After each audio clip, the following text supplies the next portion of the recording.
El Señor esté con ustedes. Evangelio de nuestro Señor Jesucristo según San Mateo. Gloria a ti, Señor. Los fariseos se reunieron para sorprender a Jesús en alguna de sus afirmaciones y le enviaron a varios discípulos con unos herodianos para decirle: Maestro, sabemos que eres sincero y que enseñas con toda fidelidad el camino de Dios, sin tener en cuenta la condición de las personas, porque tú no te fijas en la categoría de nadie. Dinos, ¿qué te parece? ¿Está permitido pagar el impuesto al César o no? Pero Jesús, conociendo su malicia, les dijo: Hipócritas, ¿por qué me tienden una trampa? Muéstrenme la moneda con que pagan el impuesto. Ellos le presentaron un denario y él les preguntó: ¿de quién es esta figura y esta inscripción? Le respondieron: del César. Jesús les dijo: den al César lo que es del César y a Dios lo que es de Dios. Palabra del Señor. Gloria a ti, Señor Jesús. ¿Se me escucha allá en el fondo? ¿Se escucha por allá? Ah, bueno, porque me da la sensación de que recién mientras me paraba aquí para proclamar la palabra de Dios, tuve una alegría muy grande.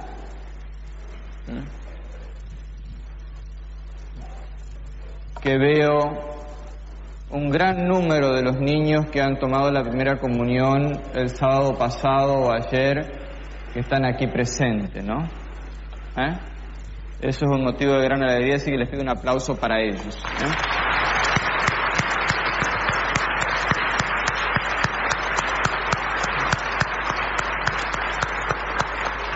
Y que perseveren y se encuentren en nosotros, la comunidad cristiana, lo que los anime a seguir en el camino del Señor. Chaque. Chaque cuando algún grandote viejo sea un obstáculo para que los chicos sigan a Dios. Me animo a hacer mía las palabras del Señor y diría: más vale le convendría que le aten una piedra al cuello. Chaque.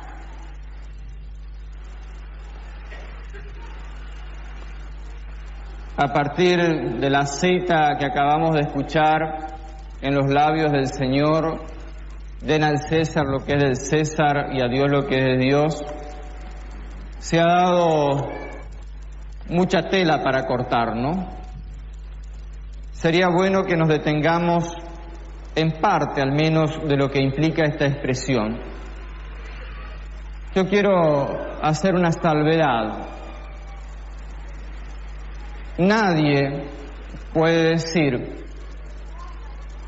que nuestro Señor Jesucristo no fue un hombre espiritual, un ser espiritual, y que nos invitó a nosotros a ser cada vez más espirituales y menos carnales.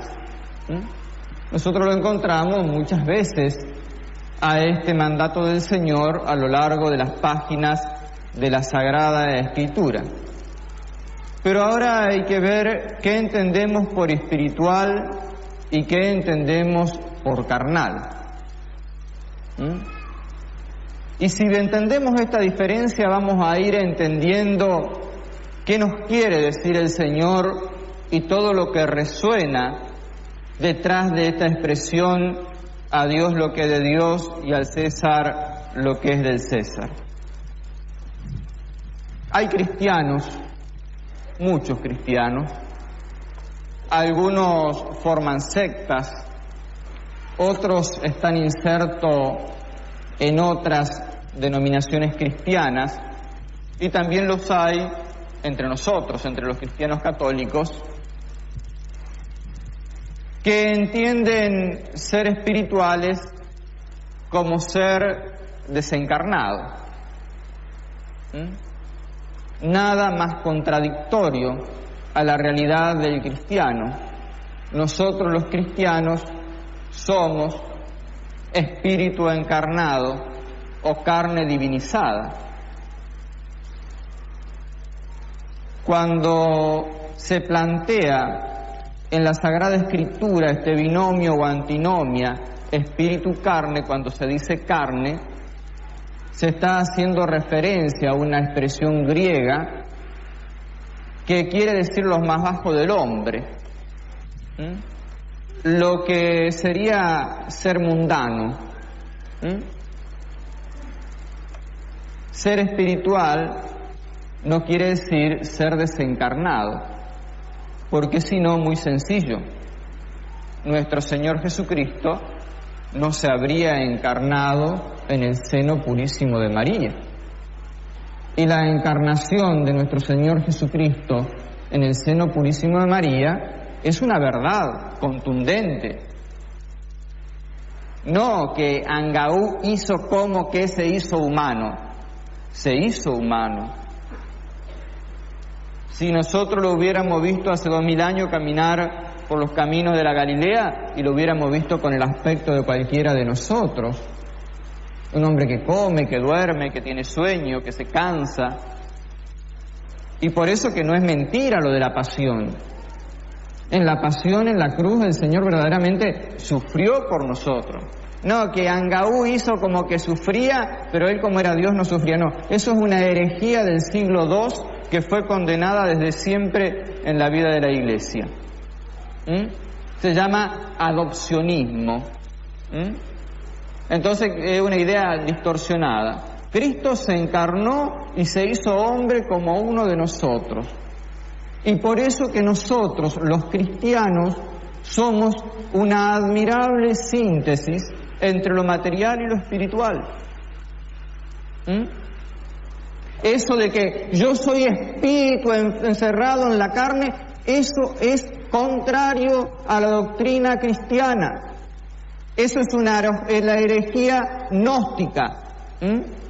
La herejía gnóstica es del siglo II, que es un eclecticismo de una serie de filosofías orientales, y entonces, yo tengo que eliminarme de la carne porque la carne es mala y tengo que liberarme, y porque yo soy energía y soy espíritu y qué sé cuánto, y viene una nube de ya saben qué cosa.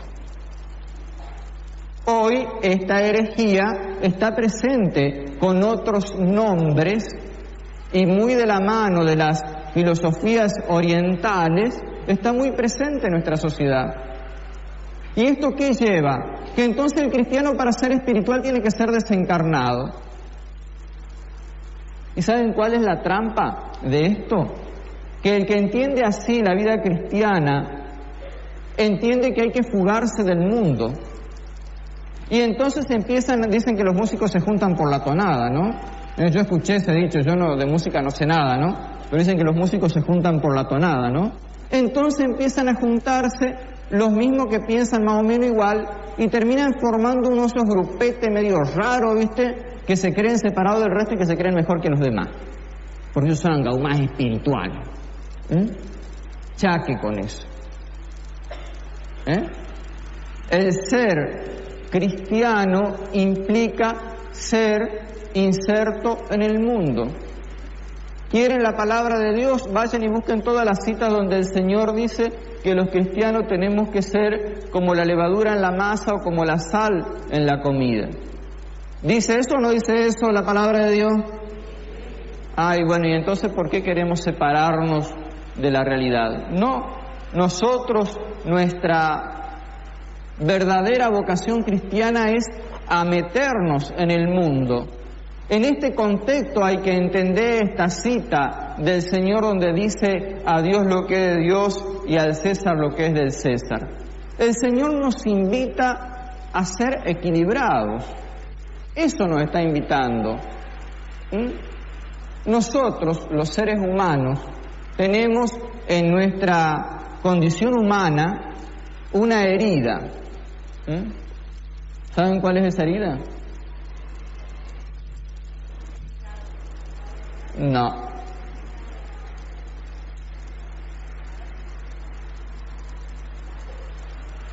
Nosotros traemos desde el nacimiento el pecado original. ¿Y ese pecado original con qué se borra? Con el bautismo. Pero nos queda la cicatriz de esa herida que es la concupiscencia. ¿La concupiscencia qué es? Ese gustito, más por lo malo que por lo bueno. Y eso hace que nos desequilibremos. Y entonces que nos vayamos a un extremo o al otro. Tan espirituales que ya hasta nos olvidamos de comer por ser tan espirituales, o tan carnales que nos reducimos a la animalidad y casi nos olvidamos de que tenemos algo de espíritu. El cristiano es una persona equilibrada, no equilibrista, ¿Ustedes saben lo que es un equilibrista, no? ¿Fueron alguna vez al circo? Algunos tienen cara que... No, una cara de alegría como que recién salen del circo, eso estaba por decir, Vieron que el equilibrista camina al filo de la navaja. Camina entre un extremo y el otro y tiene que arreglársela para no caerse. No, eso no es el cristiano. El cristiano es una persona equilibrada, porque en su vida sabe darle a cada cosa su lugar. Y el Señor nos ha dejado a nosotros los cristianos una profunda vocación social. ¿Y cómo se expresa esa vocación social que nos ha dejado el Señor a los cristianos? En la última cena nosotros celebramos 3 cosas. La institución de la Eucaristía, primera. La segunda cosa que celebramos es la institución del sacramento del orden al servicio de la Eucaristía, porque sin cura no hay sacramento del orden, por eso los curas son un mal necesario. Y la tercera cosa es el mandamiento del amor. ¿Qué dice el mandamiento del amor?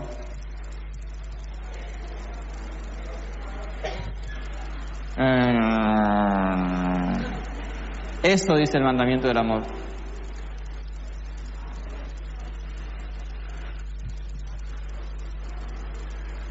Catequesis, amigo,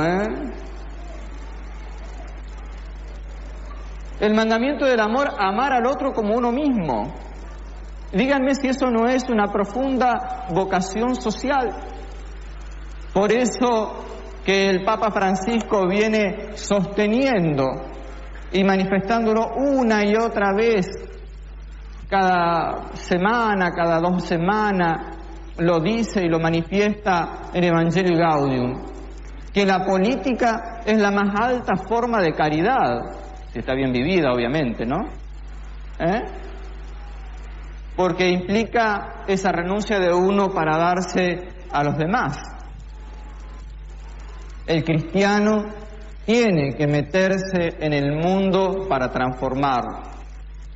Es cierto que no es fácil, que nos van a herir, nos van a calumniar, nos van a hacer trampa, se van a confabular para hacernos quedar mal, van a mentir acerca de nosotros.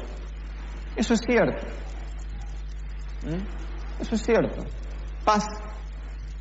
Pero ahí es donde muchas veces está el martirio oculto del cristiano. Y ahí, cuando nos metemos en las estructuras del mundo, en las cuales decía Juan Pablo II ya hace más de 30 años, de que hay estructuras que se han transformado en estructuras de pecado, ahí donde nos metemos es que tenemos que tener claro esto que el Señor nos dice: a Dios lo que es de Dios y al mundo lo que es del mundo, al César lo que es del César. ¿Qué nos está queriendo decir el Señor? Que el orden de las cosas de Dios y el orden del mundo no tienen que identificarse, que cada cosa tiene su lugar, pero que nosotros los cristianos, si tenemos en nuestro corazón el orden verdadero de las cosas y el primado de Dios por sobre todas las demás cosas, Cuando nos metemos en el mundo para hacer esa levadura en la masa y transformarlo, no es para que el mundo nos devore y terminemos siendo uno más, sino para teñir el mundo con los valores del Evangelio. Pero para eso tenemos que tener ordenada la cabeza. Y si tenemos ordenada la cabeza, vamos a saber cuándo decir lo que tenemos que decir, cuándo tenemos que retirarnos si tenemos que retirarnos, y sabremos superar todo otro límite. ¿Me estoy explicando? Esa es nuestra misión como cristianos. Nuestro Señor Jesucristo lo dice en el sermón llamado Oración Sacerdotal, capítulo 17 del Evangelio de Juan, que yo los invito a que ahora ustedes en su casa vayan y lo lean. Reza al Padre Dios diciéndole: te pido por ellos, que están en el mundo sin ser del mundo, y que por ser discípulos serán odiados. ¿Ven? Estamos insertos en el orden de las cuestiones temporales, pero en ese orden tenemos que saber que hay un primado, que es el primado de Dios. Y que ese primado de Dios, esos valores del Evangelio, han de transformar toda la sociedad. Mi padre tenía un dicho. Él decía: el que hace algo tiene derecho a equivocarse. El que no hace nada ya está equivocado.